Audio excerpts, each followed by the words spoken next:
So for everybody that is jumping into the live or is going to see this later, my name is Charles with Klecker Tactical.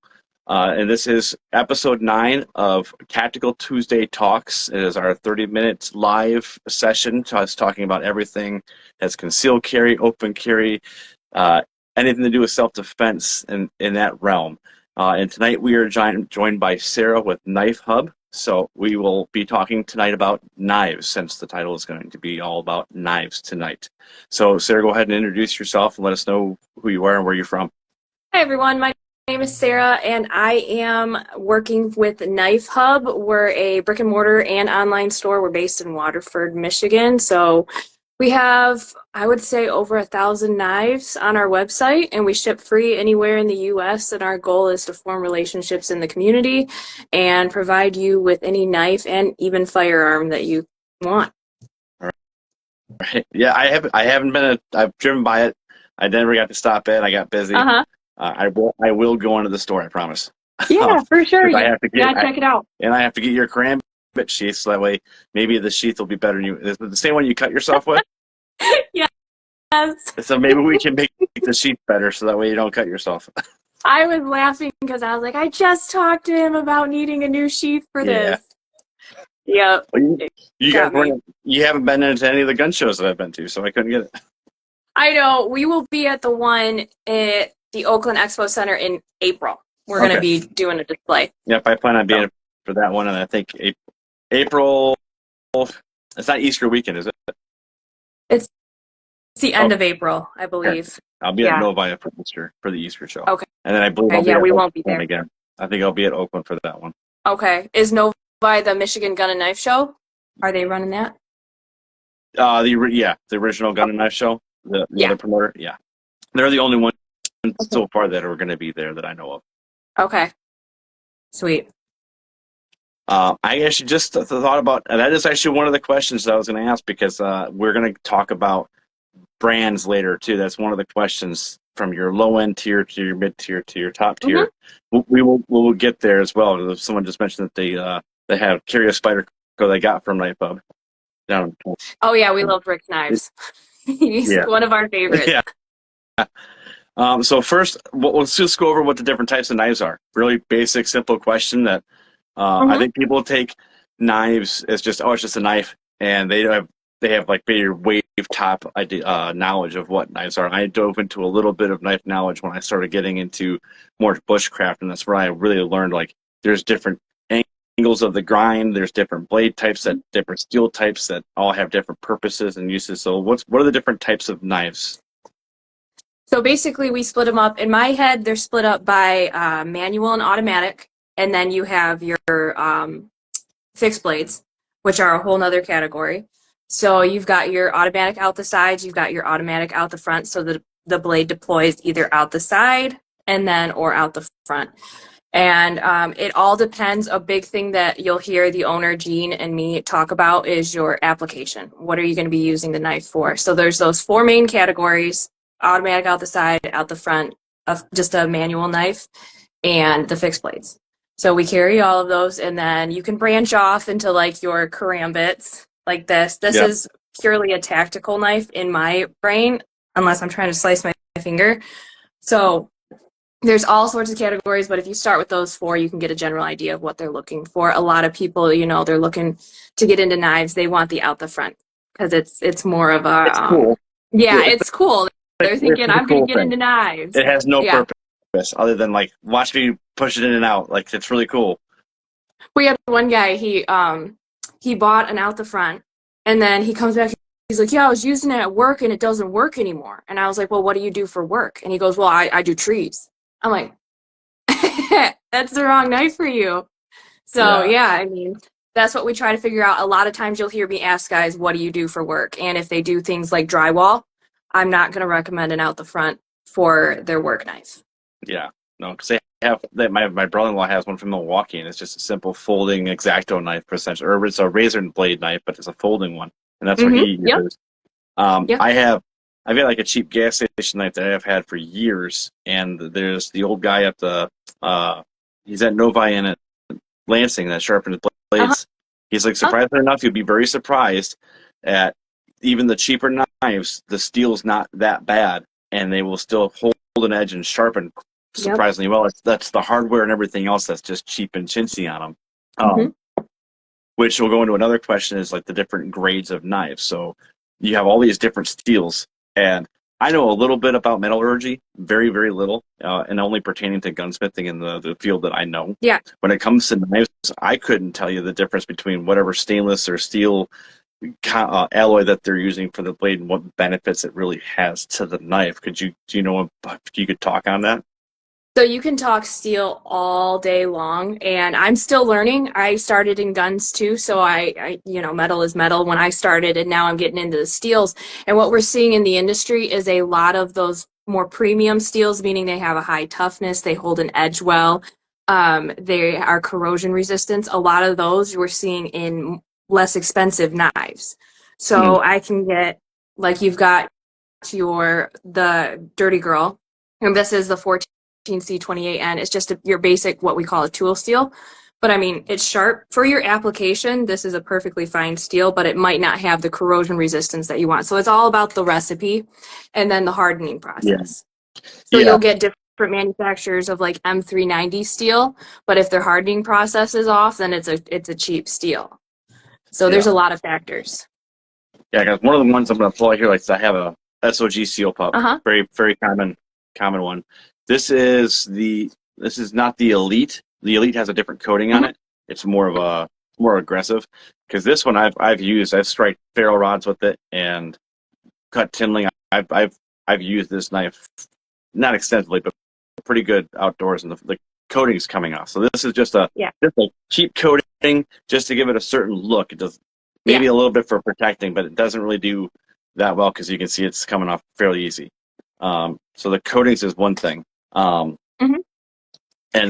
I've noticed, depending on the steel that you have, most of my knives end up being screwdrivers. Me and my dad are the same way. We're abusive with our knives. Our knives end up being screwdrivers because they're tools. They're pry bars, they're picks, they're scrape tools. I abuse the crap out of a knife. And so the one knife that I do have, I've had it for this long. It's so far the best knife that I have. And I used to buy Kershaw's by the 5-pack at Walmart and Meijer. And one broke, threw it in a bin, grabbed the next one, didn't care. I never resharpened them because it wasn't worth it. Right. $5 knife at the end of the day. And that's what we're seeing. A lot of guys they come in for, he's going, no. A lot of guys that come in and they're into the guns, they don't understand, and I didn't understand it going in, like, what's the difference between a $20 knife and a $600 knife on my shelf. And as you work with the knives and you learn about the steels and the manufacturers, the designers, the collaborations, you begin to realize the quality of the workmanship that goes into the knives, and then the so-called ingredients that make up the complete knives, and then the rarity of the knife also plays a large part in it. So a lot of companies, they run, Spyderco calls them like a sprint run or a limited edition, so they'll be harder to find. A lot of people do upgrades, so there's a lot of guys, again, with Spyderco, they'll upgrade them with different scales, and they want to try the steels and see what they can take. They like sharpening the steels, seeing what kind of fine edge you can get on. Like D2 steel, it's a pretty tough steel. You'll find it on a lot of Kershaw's, but it doesn't take a really fine edge. It's a thicker edge. But I mean, if you're carrying it as a self-defense knife, and don't shoot me in the comments, but it'll do the job. If it's just to cut flesh, I mean, D2 will do the job. So it depends on what you're using it for, again. Got this one. I don't even know what this one is. It has no branding on it at all. It's one of these, like, I have no idea what it is. It looks cool. Yeah, it's like, that's it. Like the old Italian models. Yeah. It just looks cool. This is not my everyday knife. I just brought it out because it was a cool, fun, easy open, and it looks really cool. Right. Because my regular knife is just it's a drop point, and that's my work. I don't even know where it's at. It's a drop point. But that's another thing, is there's different tips. For a long time, I was Tanto blades through and through. You couldn't convince me to have anything else, and the reason was because I was told that the Tanto blade is a good. It can pierce soft armor, and I was like, oh, I want that. And then after carrying and using it and realizing that it's only good for really that purpose, it's not a good tool, I stopped carrying them. because that was Yeah, like the only perk that it had. yeah, yeah. It's And just a then, piercing blade, yeah. basically. So now I use drop Yep. points with serration. Mhm. Actually, this one has no serrations because I stopped. I never really used my serrations Mhm. on a daily day. If I'm out in the like camping, I'll use serrations, but other than that, I rarely ever use them, and they're a pain in We the butt. don't. We go through like phases of people. Every one day, no one wants serrations. Like they'll shoot you if you mention serrations. The next day, we were at a show in Imlay City, and that's like all they wanted was like, "Where's the partially serrated knives?" And it's like, guys, I'll tell Microtech, I don't want partially serrated knives right now because no one's buying them. And then we go through these seasons of like we can't stock enough of them. Yeah, It feels like, but one of the reasons too is it's extremely hard to sharpen serrations. Like we won't even attempt it at the shop because it's just too time yeah. consuming. So that's another I've reason. had one. But I kept one of those little files for doing it for, and it's just no. yeah, Your serrations and don't I give don't me have knife. time. Exactly. And but you'll see like people who they are living on a farm or they have property and they're baling hay, they're cutting baling twine. They'll want serrations. It's a really practical application. But for everyday carry for an office job, your folder with a drop point on it, I'll tell people that's your slicing blade. It's got that belly on it, trailing point. I mean, you're going to get a little bit of a piercing tip, a little bit more than a drop point. So there's all different kinds of blade shapes for your application, what you want to do with it. Yeah, there was one I have. It's a Mora knife, and when Mhm. I got my first Mora knife, my brother-in-law introduced me to them. I love them. I will keep buying more and more of those knives. For yeah, so I've got I don't know which one I have, but it's not a full tang because it doesn't need to be a Yeah. full tang. And that's the other thing is I was a big thing with fixed blades. It's always being strict about like it's got to be a full tang. And then I got a Mora, and I was like, oh, I don't think this doesn't have a full tang. I don't want it. And he's like, trust me, it won't matter. Yeah, It doesn't matter. they're 3/4 of the Yeah. length of the tang. The tang is 3/4, and then there's 3 layers of injected molded handle material onto this. So they're pretty sturdy without being a full tang. Yeah, and I've got the Mora knife black, and it's the I think it's the same model you have there. It's just the black one. Mhm. And what I liked about it was that they marketed it to be when it got wet, it actually got grippier. It was better traction when wet because Mhm. of the outer stuff. And there's a guy, he was in Alaska. You can watch a YouTube video, and he took all these bushcraft knives and he tests them. He throws them in the water, gets his hands wet, and he tries to whittle a stick with it to see how if he loses his grip, if the knife starts slipping out of his hands. And he said the Mora was probably one of the best. It got grippier as it got wet. He's like, it was. Yeah, they're phenomenal. We sell more Mora knives than any other fixed blade in the shop. And they're affordable. Now, Yeah. One of the things is cost. It like we were talking about earlier, like a Spyderco and stuff. They have this name to it, and a lot of times with any product, anything, especially firearms, you're paying for a name. Benchmade's another one. Benchmade knives, are they really that much better than their competitor for $400, $600, $700 knife? Is it? Possibly, but overall, I would say it might not, depending on what you're going to use it for. Benchmade, they're phenomenal knives, especially their fixed blades, but that price point is backed up by their name, the reputation they've built, and we hear that a lot of like, how can Benchmade sell those knives at that cost? But they're diehard fans. We see them like we have this conversation a lot. Who's gonna buy them? And then people come in and they want them. The diehard fans, they want them because they trust the quality of Benchmade. But Benchmade is gonna have to work a little bit to keep up because brands like Microtech, we see a lot of Chinese brands, a lot of the smaller makers in the U.S. They're catching up. Like they've got some good stuff coming out at affordable prices. Yeah, I've always used CRKTs, Kershaw's. What's another one that's like they consider to be like the Walmart brands? And then Civivi. What's one? Civivi. I haven't heard of that one, but they're Chinese. They're with We Knives and Sencut. Okay. It was a Cold Steel, another one that's like just seen as a very entry level cheap knife. But it's if you buy their entry level cheap knife, that's what you're going to get. They also have higher level. I think what's the Kershaw's expensive brand? They actually have ZT, yeah. zero tolerance. So it's still made its own and made by Kershaw, but it's Mm-hmm. they're higher level. I like Mm-hmm. the ZT knives. It just again, it justifying spending that much on a tool that I know I'm going to abuse, and if I spend $300 on a knife and I break it, I'm going to be pretty upset, because I've Right. had a $25 knife last me 3 years. Yeah. It's like the age old question, Glock versus SIG. It's what do you want to do with it? What do you want it to do?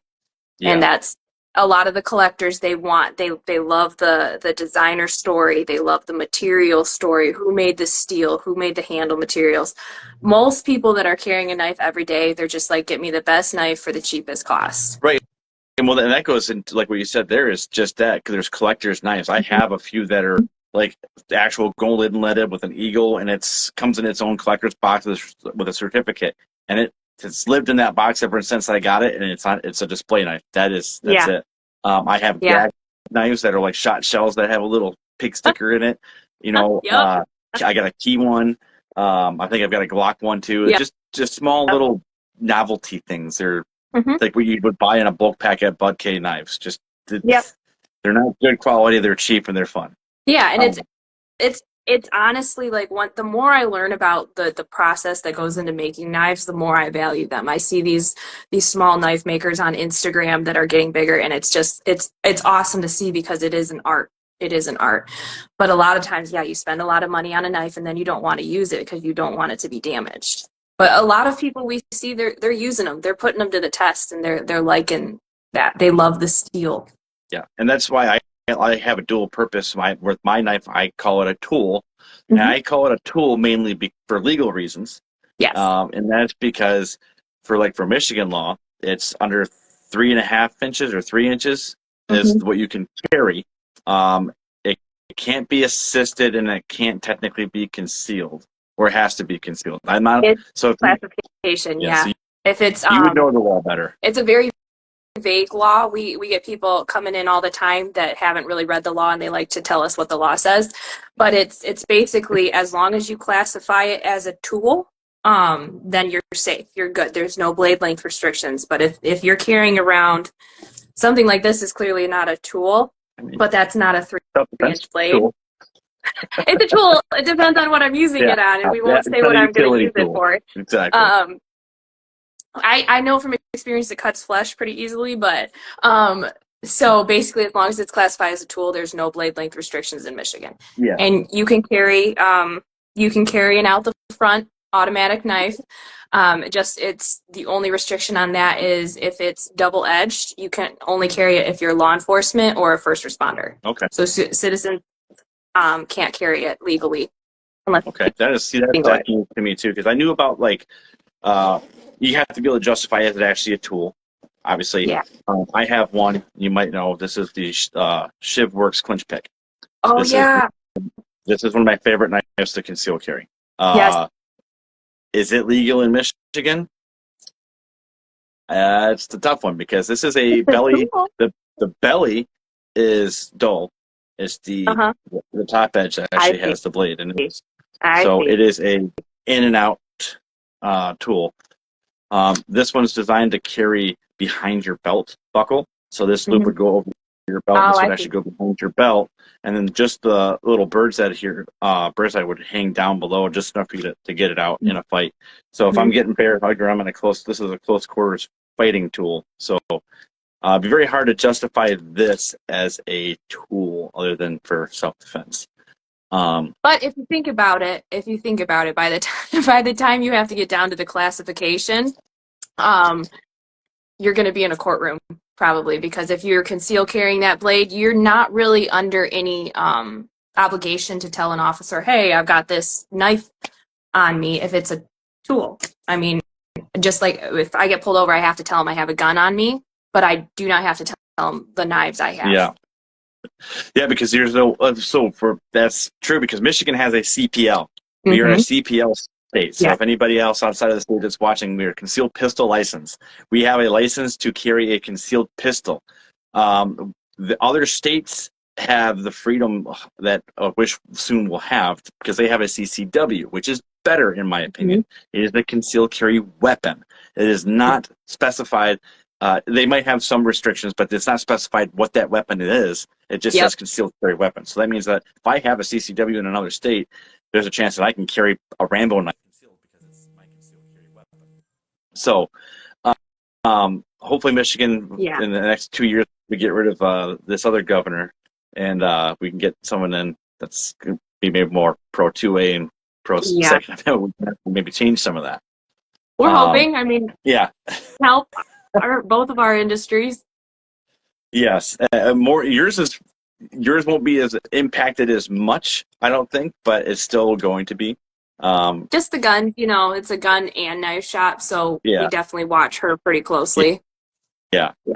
So you'll lose. Yeah, you can lose a lot of the business there. So, I know you mentioned there's people that come in and want to get them sharpened. Do you offer sharpening services there at Knife Hub? So it's starting at $7 a blade, and it depends on how bad it is. I mean, we see guys that use it as a pry bar and they broke the tip off, and we got to reprofile that. That's going to take a little longer. So yeah, the owner, Gene, he does all the sharpening. So I'm going to start trying to get that on social media, capture some of that stuff. So I'd like to learn the skill just to know it, but we'll see. I don't have a whole lot of time. So it's not like I've looked into buying my own sharpeners. I've had the Japanese stone one that puts it at a certain angle, and I don't have patience, time, or knowledge to do it. I'd rather you know what you're doing, and come back in a few minutes and have a sharp blade. So right, it's so cool that people know how to do so many different things in this industry, and you kind of outsource it. And Rick's Knives there in the comments. So yes, I am watching John Lovell on YouTube. That's where I learned about the ship love pick. John Lovell. I was just on his site today. Yeah, everybody. He's the only person that's out there that's going to promote that. But and I take his word. I respect what he says, and I usually take it with consideration. But there's some things I disagree with. But I will usually take his recommendations and be like, all right, I'll be good with this. Yeah. He's awesome. So. What about? Let's talk about brands. Is there a certain brands that you would recommend to stay away from? Like, is there actually knife companies where it's like, don't get anything from them? It'll bend, break, snap. It's horrible. It kind of depends on the knife, from what I'm seeing. So there are some Benchmades that I absolutely love, and there are some Benchmades this is a personal opinion. I just want to preface that I cannot stand the bug out. The Benchmade bug out drives me nuts. It feels cheap. I know the Grivory is supposed to be strong and durable while being lightweight, but I hate it. So I would say stay away from that. But their fixed blades, like their Meat Crafter line and stuff, phenomenal for processing deer meat. A little pricey, but they're phenomenal. So it's more about the knife for me than the producer. But I like anything ProTech, I'm probably going to recommend to somebody. Or anything Microtech, we just know it's going to be good. But there are some that I'll probably shy away from, but knife makers, not that I can think of off the top of my head, but a Cold Steel would be kind of one of them. It's just like, you're not getting it. It's Gerber. It's just like, Right.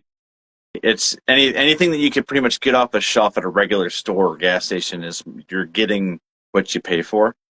You might get lucky, like I got lucky, but I don't know.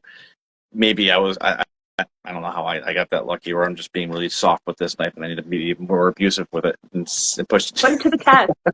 Yeah. I have had to tighten the screws on the handle. That's like the only thing I've had to do. And I've had had it sharpened twice. So, which I usually I don't sharpen knives. Usually once it's dull, I just replace it. Because that's the tier and quality of knife that I'm using for my everyday tool. Is if it's dull, maybe I'll try like cleaning the edge with one of the carbide ceramic ones, and that's about it. We see that a lot. Yeah, just because if I'm spending $60-$80 on a pocket knife, and it does great and it's phenomenal, and I'm just gonna be worried about losing it. Because I haven't lost my $20 knife. I will lose a $100 knife. I just know it. I hear that every day. It's just because it's $100, I'm going to lose it. Yep.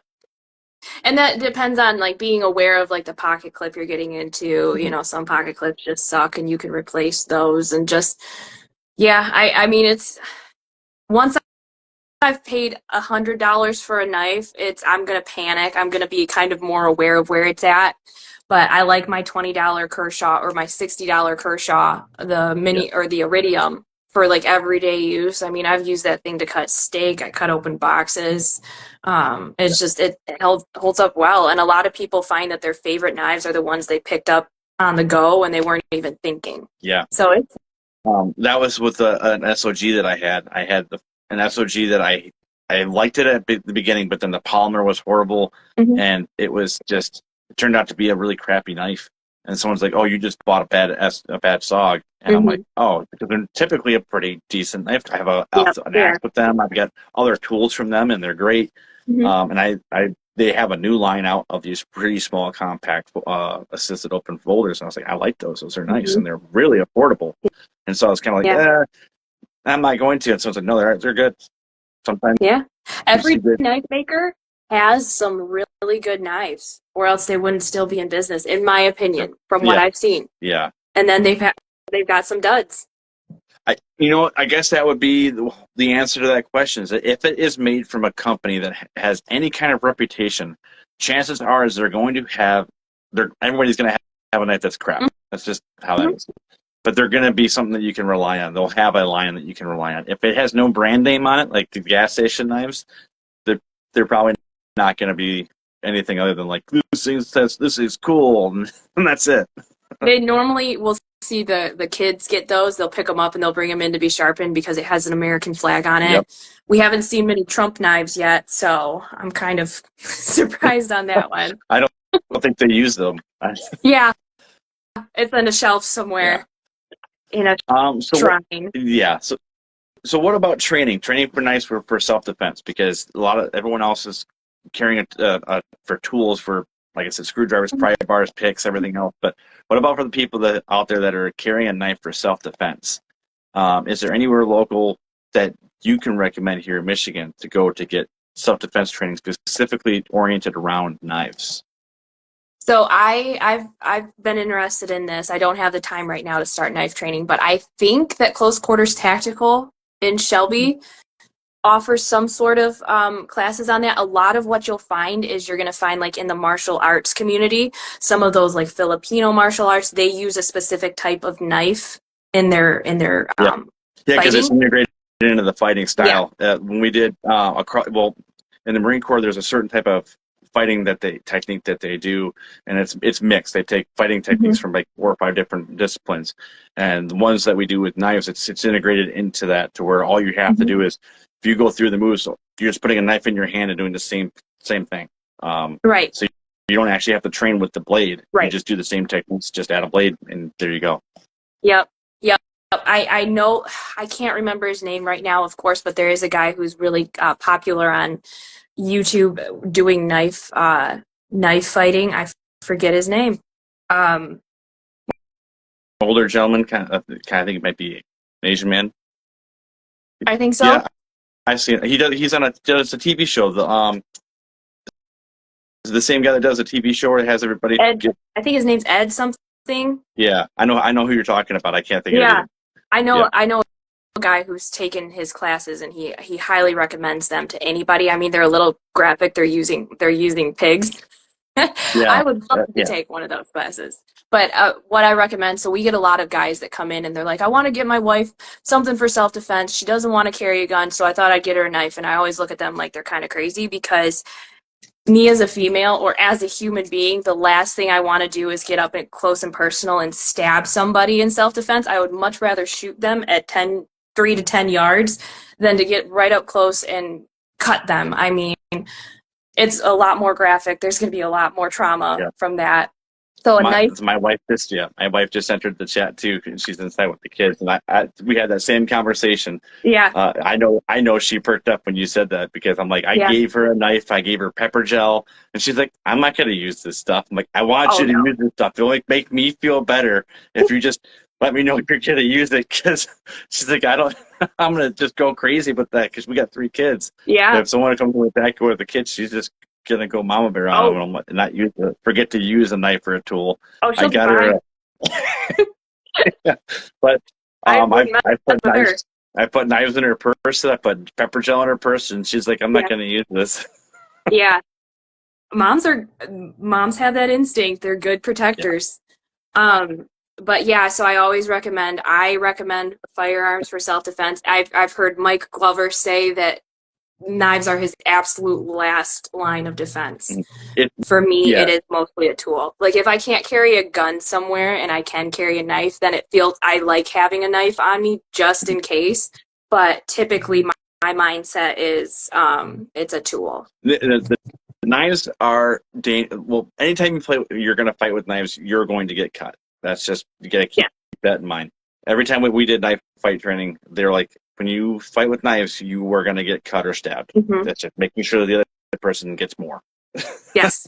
I would Uh, much rather be in a gunfight than a knife fight, yeah, hands because they're down. like, but knives are great for making distance. So if you've got someone and they're getting too close, you can get a slash or a cut or a little poke or a stab, and that will push Mhm. them off, give them the distance. That way you can create space Right. and use your other tool, your hole punch, and you can use that to finish the threat.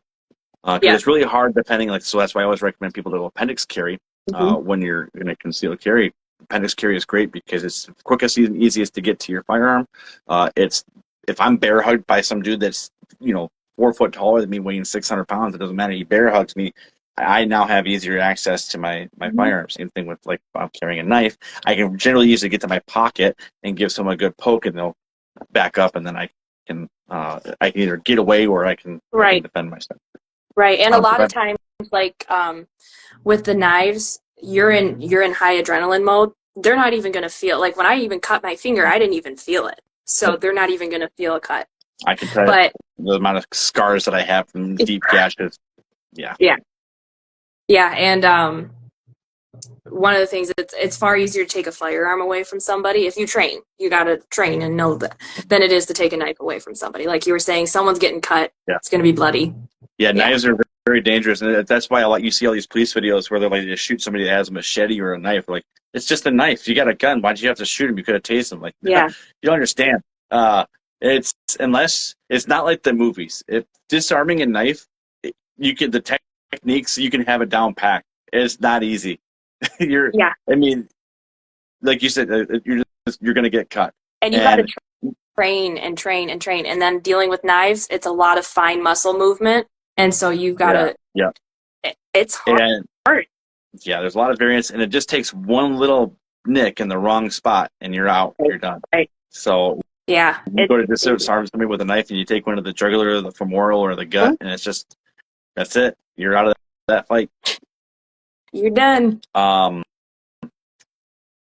That's the scary part about carrying your knife. Like I carry my knife, like you said, mine's a tool. It's a self-defense tool if I have to use it that way. And if I have to use my knife, they're getting a whole bunch of foreign objects with it. I mean, mud, dirt, sweat, oil, whatever's under my fingernails that day. That's what they're getting. Yeah. Because that's what I use my knife for. Right. Then I'm sure you've heard the whole adage there of a dull knife is is more dangerous than a sharp knife. You've heard that. A lot of people will question why that is, and I'm sure you know why. I haven't really considered the science behind it. My answer might be wrong. Okay, so you explain to me.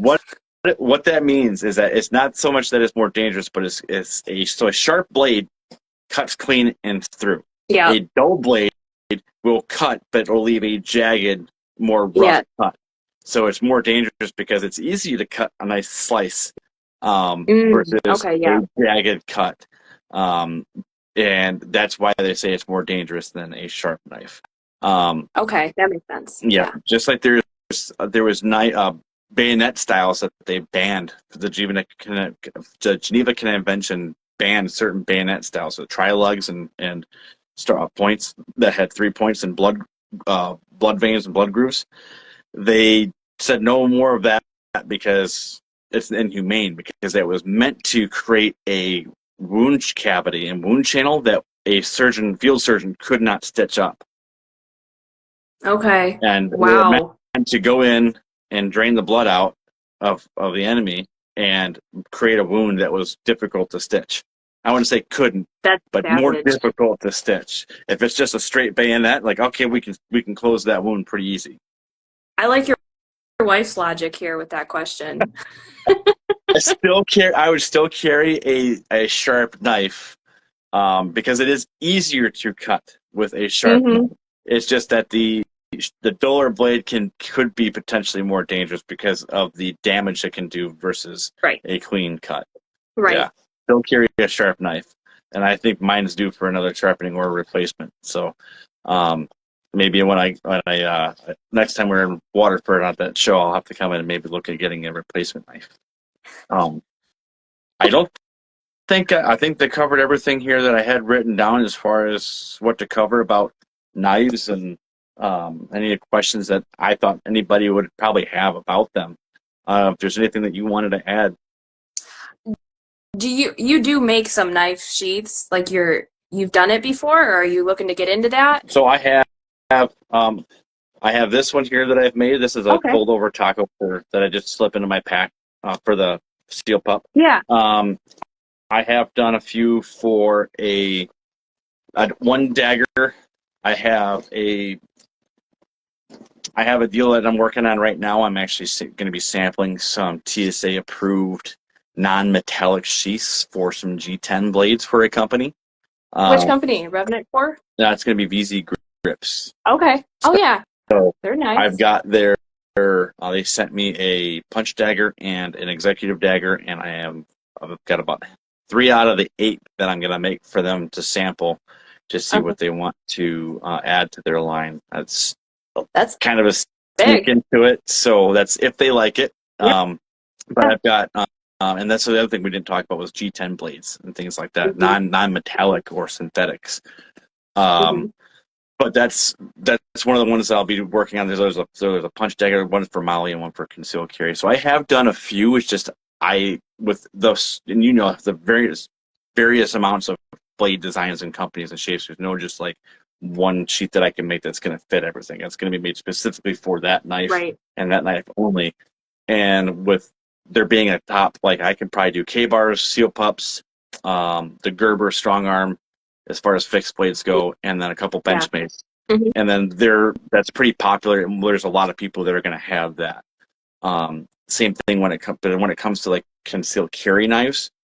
There's not really like a set popular knife that you're going to have a majority of people that are going to have. So that's usually for that. It's either drop it off if you're local, or you can ship it to me. I can make the sheath and send everything back to you. Cool. So we're just out. We would pay for shipping both ways. I usually work it out one way or another. Yeah. I usually would pay for a ride one way or both ways. It all depends on if it's like a one-off, then we can just work it out that way. Okay. So it's all depending. I try not to make because a lot of somebody pay for shipping twice. I might take the shipping on for one of them. But that's still it adds up. Everything adds up. Yeah.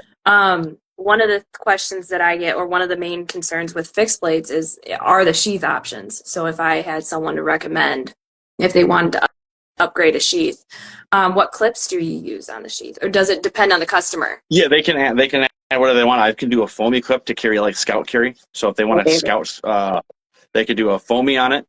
They can do the loops kind of like that I had on the sheath. Yeah, I have which is loops. Yeah. So those are like your rubberized over loops or pull the dot loops, and I have these from Matchpoint USA, and they are so it's got a little bit of texture on the inside to grab the belt. Yeah, and so it's essentially and it can lock in, so you kind of bring it in there and it locks in. Again, it's called Matchpoint. Yep. So Matchpoint USA, these are like a rubberized grip. You throw that over that, and then you actually can lock that in place. So you can use these as well to do the same kind of thing you have. I don't really care for pull the dot. I know there's a lot of people even carry it inside the waistband holsters with pull the dots with that rubberized nylon blend. There's those same straps I could have them out of Tegris material. It's a different type of blended material. I use Ulti-Clips a lot. That's what I recommend. I love so I have Ulti-Clips. That was my next question. So I've got the Ulti-Clip Slim that I recommend for knives because it's just a smaller profile. Yep. Depending on the size of the blade, you can use a regular Ulti-Clip 3, 3 plus. And they have short ones too that are real short. They only have like one little hole in it, so you can even pivot it more. They have such a various amounts of different Ulti-Clips that I like, and I think that those are the best option. It all depends. Like if you're going to horizontal carry, I like the foamy clip, honestly, because then you don't have to put those loops through your belt and do all the snaps. You just take the belt clip on and you're good to go. Okay. Yeah, because I do a lot of scout carry. Yeah, and that's my favorite. Will depend on the blade. Yeah, it'll all depend on the blade and the style of sheath. So if there's certain more things that if you want to fold over or a 2-piece, I can do Molly as well. So you can put everything on Molly vests or backpacks. Yep. And things like that. So it's really a lot. Yeah, it's really customizable. Yeah. When it comes to knives, I don't really have a set way that's just fold over or pancake, and you tell me what color and clip you want. Yep. If I don't have it in stock, I'll have to, give me some time to order it in. But I'm not really going to be as limited as I am like if you ordered a holster. There's a certain range I stay in with holsters, and I still break that a lot because I do a lot of custom stuff. But with the knives, it's really whatever you can think of, like we can make it. Okay, that's awesome. I love fixed blades. That's my favorite style of knife, but the sheath options are what get me frustrated. So definitely knowing I have that option is helpful. Yeah, and if they're local there and they can drop off the knife if they don't want to ship it. And if I'm in the area, we can always do that where we can. I'm just about an hour away, but if we can do a local pickup if they want to do that, if they don't want to ship it. Okay. Typically it's like less than $8 or something like that to ship a knife. Yeah, so it's pretty affordable. And then I have a shipping system, and we can discuss that later. We can do reduced rate for them, so they don't have to pay full price. Shipping this little knife in a huge bag and spending $10, and they're like, well, for a $20 sheath, that's not worth it. Well, easy carry when you can't get it anywhere else. Yeah. Have you talked to the guys at Ulti-Clip at all? Only as far as I'm a dealer. So I'm an authorized dealer for Ulti-Clip. So I can get any of their product and I get it pretty quick. They're out of Illinois, so they ship pretty quickly. Usually anytime I place an order with them, it's within 3 to 5 days I got it. Yeah, I have a holster with Ulti-Clip on it, and it's never done me wrong. It's a great holster. So that's usually what I usually recommend too. Well, Incognito, they used to use Ulti-Clip, and then they went away from it. They said they had some malfunctions. So I don't know. I haven't had one, other than like some of them are really difficult to use. I have never had one break, bend, or not work the way it's intended to use. Intended to work. Yeah, mine's like 4 years old, and it's still going strong. So. And I haven't seen one rust yet either. Yeah, that's a good point. Yep, that's not a single one rust, so their coating's good. Yeah, for sure. So, everybody, it's again, this is Sarah with Knife Hub. She's a local brick and mortar knife store in Waterford, Michigan. They also do sell online, so go ahead and give them a check them out. Follow them on all their socials. You guys have a YouTube? Yep, it's at Knife Hub for YouTube. Okay. So the at sign, and then Knife Hub. So you guys can go see all their content there, see all their knives. Sarah does a lot of videos posting a lot of the new knives that are in, and I'll tell you, they'll really make you want to go spend money on knives because there's some really nice knives in the store. I drive by it all the time, and you can see them from the road, and it's very tempting. Go check them out. Go get yourself a good knife, and make sure you keep it sharp, and make sure you carry with a good quality tool. Absolutely no dull blades, even though they're better for self-defense in some people's opinion. Yeah. So with that'll wrap up tonight for the episode 9 of Knives for T3, and we'll catch you guys next week. We are still up in the air about what we're going to do next week. I haven't pre-planned it, so I will let you all know by this end of this week what we're going to do next Tuesday. Everybody stay safe and carry with confidence. You have a good one. Thank you for having me. Bye. Bye.